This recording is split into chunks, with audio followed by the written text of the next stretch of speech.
Okay, in this video we'll be looking at what actually calculating a simple kind of limit you might encounter in the world would look like. Okay, so the first thing we might be tempted to do here is to try and just put in 2 in place of all the x's.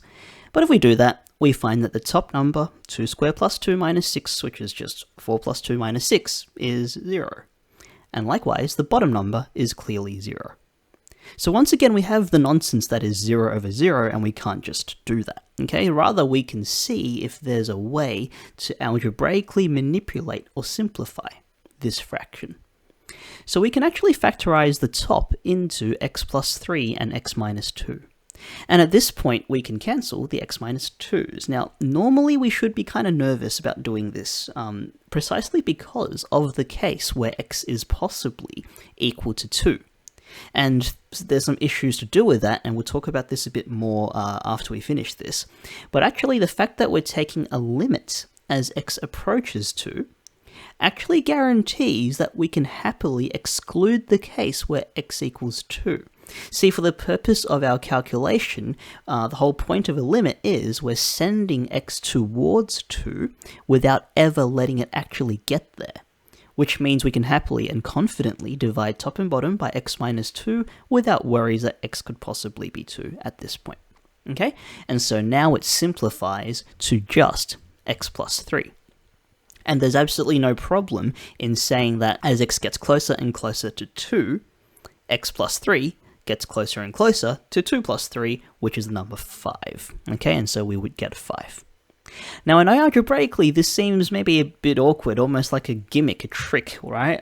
We can't just substitute 2, so let's just mess with it until we can. So I reckon there's a lot to be gained at this point in actually seeing visually what's going on here. Okay, so let's bring back our working and see if we can graph what's happening. See, because of the way this nicely simplifies, if we were to draw a graph of y equaling the guy on the left here in yellow, then you'd think it's just the same as x plus 3, right? It simplifies to that. So it's just a straight diagonal line hitting the y-axis at the number 3 like that. But it's not that simple, right? See, the crucial step in simplifying the expression was again dividing top and bottom by x minus 2. And again, that can only happen without any consequence when x minus 2 is not equal to 0. Since we can't divide by 0. And in fact, the whole original yellow expression couldn't even handle the denominator x minus 2 being 0, as we saw before already.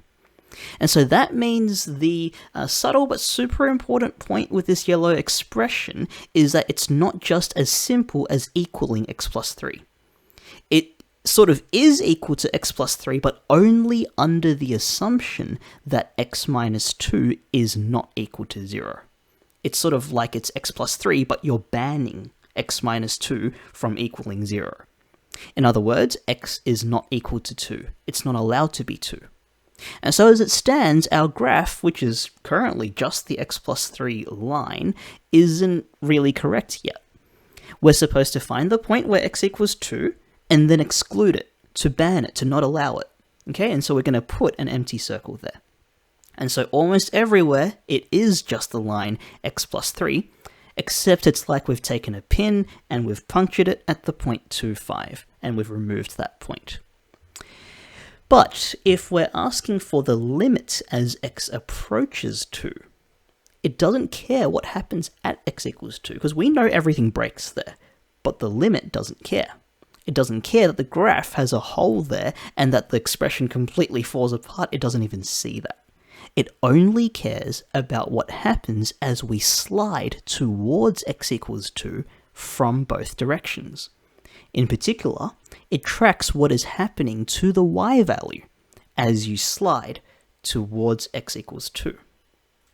And it's clear that they are closing in on the number 5, right? The fact that we never actually get there is again irrelevant. The limit only cares that the y value is getting closer and closer to 5 as x gets closer and closer to 2 from all directions. And so we can rightly say that x cannot be 2. X cannot equal 2 as we've written in red there. But we can just as rightly say that the limit as x approaches 2 of x squared plus x minus 6 over x minus 2 is in fact equal to 5. It's like the writing in red cares about what happens when x equals 2 exactly, and so we're saying it can't be 2.